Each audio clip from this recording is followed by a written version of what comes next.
तो गाइस चलिए वीडियो को स्टार्ट करते हैं। सीन की शुरुआत होती है सराडर से और वो पूछता है, तुम मुझे यहाँ क्यों लाए हो? तभी वो शख्स स्माइल करते हुए कहता है, तुम कितने ज्यादा कमजोर हो गए सराडर। सराडर कहता है, ज्यादा बकवास मत करो, मैं जा रहा हूँ यहाँ से। तभी वो कहता है, अब तुम यहाँ से नहीं जा सकते हो सराडर। सराडर कहता है, हे, ये तुम क्या बोल रहे हो? मैं क्यों नहीं जा सकता हूँ?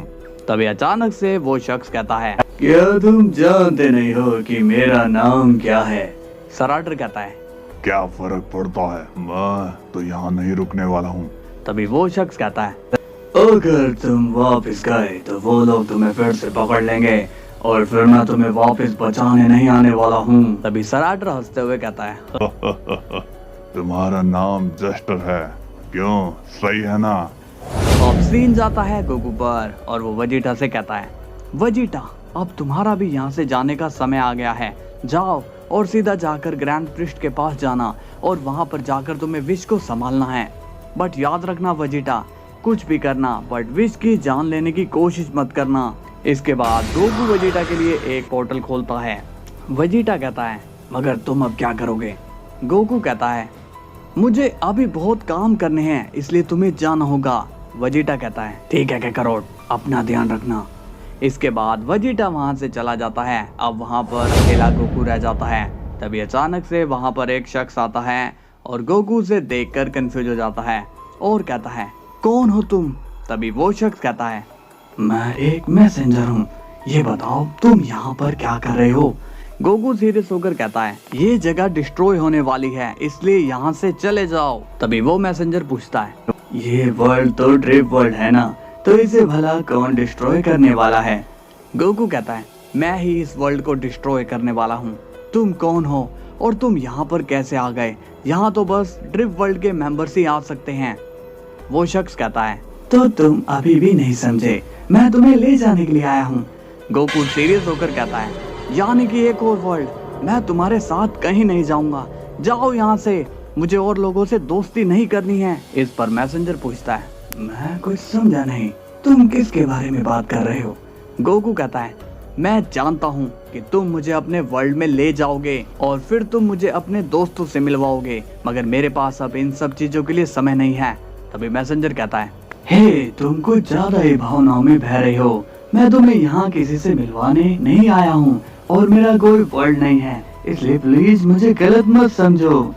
गोकू कंफ्यूज होकर पूछता है, मैं समझा नहीं, अगर तुम ऐसा कुछ भी नहीं करना चाहते हो तो फिर यहाँ पर तुम आए ही क्यों हो?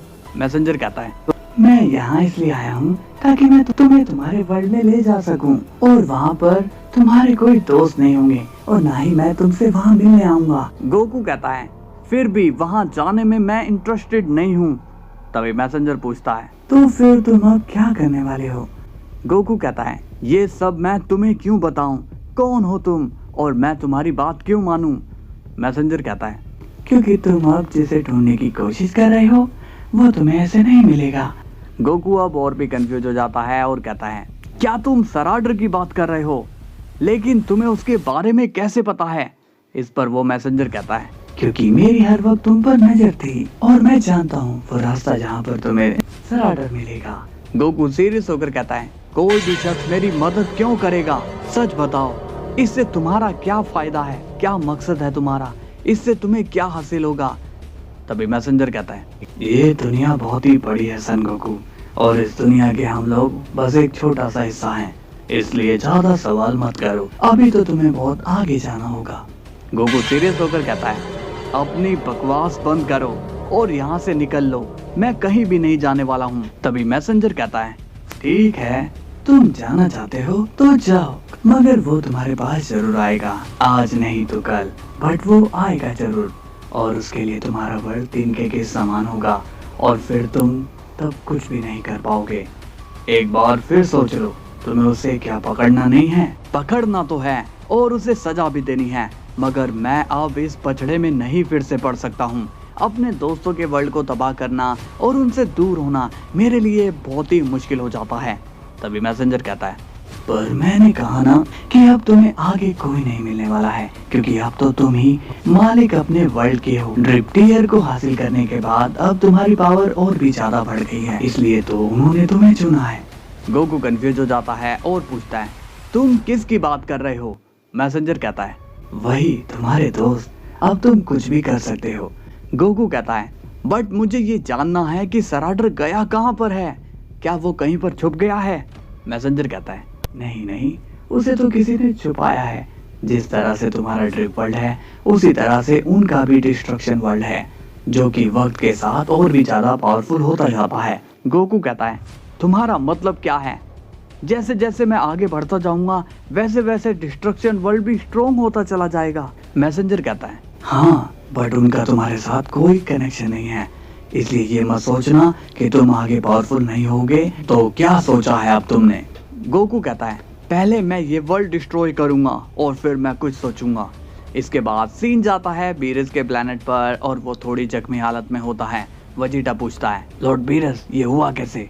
बीरस कहता है, पता नहीं वजीटा, विश ने मेरे सर पर अपना स्टाफ मार दिया और फिर मैं बेहोश हो गया था। इसके बाद मैं कुछ नहीं जानता हूँ। वजीटा कहता है, ठीक है लॉर्ड बीरस, मैं जेनोसामा के पैलेस में जा रहा हूँ। कैकारोट ने बताया था कि विश ग्रैंड मिनिस्टर के पास है। बीरस कहता है, ठीक है जाओ और उसे अच्छे से डांट लगाना और अपना ध्यान भी रखना। इसके बाद वजीटा वहां से चला जाता है और सीन जाता है जैनो के पैलेस में, जहां पर ग्रैंड प्रिस्ट गार्ड को सारी बात बता देते हैं और कहते हैं कि अब वो जेनोसामा नहीं है, समझे, इसलिए उनकी बात मत मानना। गार्ड्स कहते हैं, मगर अब हम उन्हें कैसे इस सिचुएशन से निकाल सकते हैं? हमें तो कुछ भी समझ में नहीं आ रहा है कि ये सब चल क्या रहा है। तभी ग्रैंड प्रिस्ट कहते हैं, इस वक्त जेनोसामा का बाहर आना ठीक नहीं है, उन्हें अंदर ही रहने देना, अब गोकू ही आकर सब कुछ ठीक कर सकता है। तभी वजीटा वहां जाता है और कहता है, हेलो ग्रैंड मिनिस्टर, क्या आप ठीक हैं? ग्रैंड प्रिस्ट वजीटा से पूछते हैं, तुम आ गए वजीटा, ये बताओ कि वो गोकू कहाँ है? यहाँ पर एक बड़ी प्रॉब्लम हो गई है। वजीटा कहता है, ग्रैंड मिनिस्टर आप चिंता मत करिए, सब ठीक हो जाएगा। आप मुझे ये बताइए कि विश को आपने कहाँ रखा है? ग्रैंड प्रिस्ट कहते हैं, विश अब नहीं रहा वजीटा, पता नहीं ये सब क्या हो रहा है। वैसे तुम्हें टेंशन लेने की जरूरत नहीं है, मैंने तुम पर से इनएक्टिव रूल हटा दिया हुआ है। वजीटा पूछता है, लेकिन ग्रैंड मिनिस्टर विश की डेथ हुई तो हुई कैसे? कैकारोट ने कहा था कि उसकी जान नहीं लेनी है, तो क्या आपने उसे मारा था? ग्रैंड प्रिस्ट कहते हैं, नहीं मैंने नहीं, जेनोसामा ने उसे मारा है। ये सुनकर वजीटा शॉक्ड हो जाता है और कहता है, ये आप क्या कह रहे हो? जेनोसामा ऐसे कैसे कर सकते हैं और आपने उन्हें रोका क्यों नहीं? क्या आप जानते हैं कि जेनोसामा के साथ अब क्या हो सकता है? ग्रैंड प्रिस्ट कहते हैं, हो चुका है, जेनोसामा अजीब बर्ताव कर रहे हैं, प्लीज हमारी मदद करो वजीटा। वजीटा कहता है, आप टेंशन मत लीजिए, सब कुछ ठीक हो जाएगा।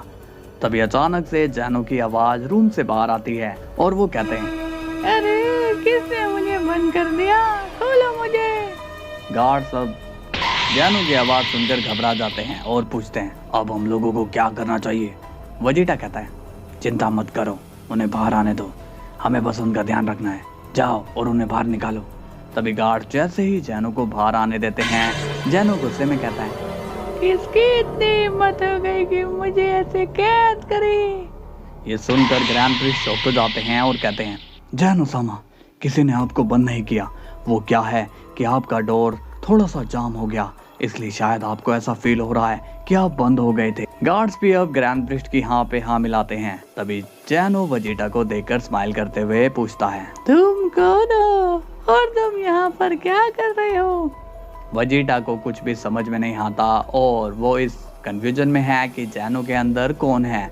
जैनो पूछता है, तुम कुछ कह क्यों नहीं रहे हो? वजीटा कहता है, जेनोसामा, मैं वजीटा हूँ, आपका दोस्त, क्या मैं आपको याद नहीं हूँ? जैनो कहता है, तुमसे तो ठीक से बोला भी नहीं जा रहा है वजीटा, जानता हूँ कि तुमने उस गोकू की मदद करी थी और अब मैं सराडर की मदद कर रहा हूँ। वजीटा सीरियस होकर कहता है, तुम्हें ऐसा करके कुछ भी हासिल नहीं होने वाला है और कैकारोट तुम्हारे बॉस को जल्दी ही पकड़ लेगा, फिर तुम्हारा भी खेल खत्म हो जाएगा। जैनो स्माइल के साथ कहता है, फिलहाल तो मैं तुम लोगों का जीना आराम करने के लिए यहाँ आया हूँ। तभी अचानक से ग्रैंड प्रिस्ट अपनी एनर्जी से जैनो को बांध देते हैं। ये देखकर जैनो थोड़ा सीरियस हो जाता है मगर गार्ड चौंक जाते हैं और कहते हैं, ये आप क्या कर रहे हो ग्रैंड प्रिस्ट? ग्रैंड प्रिस्ट कहते हैं, हमें जैनो-सामा को बांध कर ही रखना होगा, नहीं तो ये सबके लिए खतरा बन जाएंगे। वेजिटा कहता है, मुझे लगता है कि आपका ये आइडिया एकदम सही है ग्रैंड मिनिस्टर। तभी जैनो अपने गार्ड से कहता है, देख क्या रहे हो, मुझे आजाद करो। गार्ड सब और भी ज्यादा शॉक्ड हो जाते हैं और कहते हैं, हम ऐसा नहीं कर सकते जैनो-सामा, प्लीज हमें माफ कर दीजिए। तभी जैनो सीरियस होकर कहता है, तुम तो धोखेबाज निकले, तुम मेरे गार्ड्स होकर मेरी हेल्प नहीं कर रही हो। ग्रैंड प्रिस्ट सीरियस होकर कहते हैं, धोखा तो तुमने हमें दिया है, अब तुम ऐसे ही रहोगे, समझे तुम? तभी जैनो हंसते हुए कहता है, तुम्हें लगा कि तुम मुझे बांध कर बच जाओगे, मैं चाहूँ तो तुम्हें अभी रेज कर सकता हूँ, मगर मैं ऐसा करूँगा नहीं, क्योंकि अभी तो मुझे तुम लोगों की जिंदगी जन्नत बनानी है। दूसरी तरफ हम देखते हैं कि गोकू अपने एक वर्ल्ड को डिस्ट्रॉय कर चुका है और वो मैसेंजर से पूछता है, क्या ऐसा करना जरूरी है क्या? मैसेंजर कहता है, बड़ी लड़ाई लड़ने के लिए ओदा भी बड़ा ही होना चाहिए।